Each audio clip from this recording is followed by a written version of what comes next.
பண்ணணுமா, அப்போதாம்மா உன் கஷ்டங்கள்லாம் தீரும், கவலையெல்லாம் தீரும்.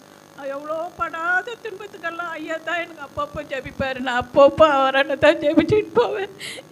கண்ணீருக்கெல்லாம் அவர் தான் பதில் கொடுப்பாரு. நீ கவலைப்படாதம்மா, சோர்ந்து போகாதம்மான்னு சொல்லிட்டு ஆறுதல் கொடுப்பாரு. எந்த நேரத்துலையும் அவரும் அம்மாவை தான் எனக்கு ஜெபிப்பாங்க. அம்மாவை வந்து அப்பப்போ ஜெபிச்சுட்டு போவேன்.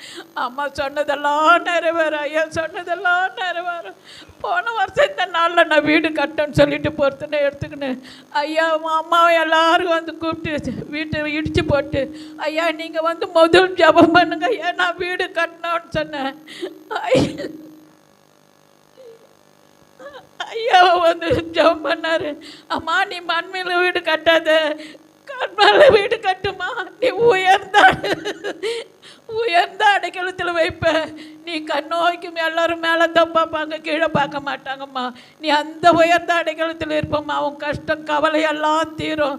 நீ கடை வாங்காத வீடு கட்டுவம்மா, கடை வாங்காத வீடு கட்டணும் அப்படின்னு ஒரு பொறுத்தனை எடுத்து எனக்கு சொல்லி அந்த வீடு கட்ட ஆசீர்வதித்தார்.